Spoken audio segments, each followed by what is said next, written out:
ਅਗਲੀ ਜਿਹੜੀ ਹਰਜੋਤ ਸਿੰਘ ਜੀ ਖਬਰ ਦੇ ਉੱਤੇ ਨਜ਼ਰ ਮਾਰਦੇ ਜਾਈਏ ਤਾਂ ਰਿਪੋਰਟ ਆ ਰਹੀ ਹੈ ਵੀ ਗਵਰਨਰ ਨਿਊਸਮ ਫੂਡ ਬੈਂਕਸ ਨੂੰ ਮਦਦ ਕਰਨ ਦੇ ਲਈ ਗਵਰਨਮੈਂਟ ਸ਼ਟਡਾਊਨ ਦੇ ਦੌਰਾਨ ਜਿਹੜੇ ਨੈਸ਼ਨਲ ਗਾਰਡਸ ਆ ਉਹਨਾਂ ਨੂੰ ਡਿਪਲੋਏ ਕਰਨ ਜਾ ਰਹੇ ਹੈਗੇ ਆ।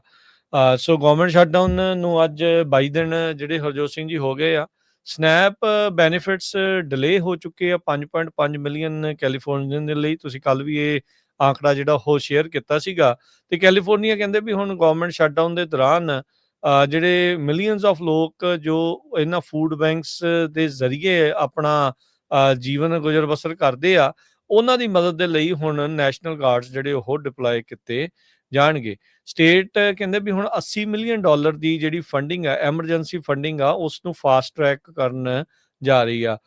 ਅਧਿਕਾਰੀ ਜਿਹੜੇ ਕਹਿ ਰਹੇ ਆ, ਕਹਿੰਦੇ ਵੀ ਇਹ ਹਿਊਮੈਨੀਟੇਰੀਅਨ ਮਿਸ਼ਨ ਆ ਤੇ ਨੈਸ਼ਨਲ ਗਾਰਡਸ ਇਸ ਦੇ ਵਿੱਚ ਲਾ ਐਨਫੋਰਸਮੈਂਟ ਦੇ ਤੌਰ ਦੇ ਉੱਤੇ ਮਦਦ ਨਹੀਂ ਕਰਨਗੇ। ਉਹ ਲਾ ਐਨਫੋਰਸਮੈਂਟ ਦੇ ਤੌਰ ਤੇ ਐਕਟ ਨਹੀਂ ਕਰਨਗੇ, ਮਹਿਜ ਲੌਜਿਸਟਿਕਸ ਦੇ ਲਈ ਤੇ ਹਿਊਮੈਨੀਟੇਰੀਅਨ ਇਨਸਾਨੀਅਤ ਦੇ ਤੌਰ ਦੇ ਉੱਤੇ ਇਸ ਦੇ ਵਿੱਚ ਜਿਹੜੀ ਉਹ ਮਦਦ ਜਿਹੜੀ ਉਹ ਕੀਤੀ ਜਾਊਗੀ। ਪਰ ਨੈਸ਼ਨਲ ਗਾਰਡਸ ਤੇ ਕੈਲੀਫੋਰਨੀਆ ਦੇ ਜਿਹੜੇ ਵਲੰਟੀਅਰਸ ਆ ਫੂਡ ਬੈਂਕਸ ਨੂੰ ਸਟੇਟ ਵਾਈਡ ਮਦਦ ਕਰਨ ਦੇ ਲਈ ਕੈਲੀਫੋਰਨੀਆ ਦੇ ਗਵਰਨਰ ਨਿਊਸਮ ਨੇ ਜਿਹੜੀ ਉਹ ਹੁਣ ਆਵਾਜ਼ ਚੁੱਕੀ ਆ। ਜੀ, ਅਮਰੀਕਾ ਦੇ ਵਿੱਚ ਜਿਹੜੀਆਂ ਆਇਲ ਦੀਆਂ ਪ੍ਰਾਈਸਿਸ ਆ ਕਾਫੀ ਜ਼ਿਆਦਾ ਡਰੋਪ ਹੋਈਆਂ 19% ਦੇ ਕਰੀਬ।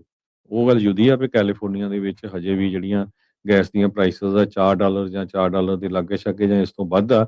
ਪਰ ਅਮਰੀਕਾ ਦੇ ਬਹੁਤ ਸਾਰੇ ਸਟੇਟਸ ਦੇ ਵਿੱਚ $3 ਤੋਂ ਥੱਲੇ ਜਿਹੜੀ ਗੈਸ ਆ ਉਹ ਹੋ ਗਈ ਹੈਗੀ ਆ। ਕਹਿੰਦੇ ਵੀ ਕਾਫੀ ਜ਼ਿਆਦਾ ਸ਼ਾਰਪਲੀ ਡਿਕਲਾਈਨ ਹੋਈਆਂ 19%। ਇਹ ਕਾਫੀ ਵੱਡਾ ਨੰਬਰ ਹੈਗਾ ਆ।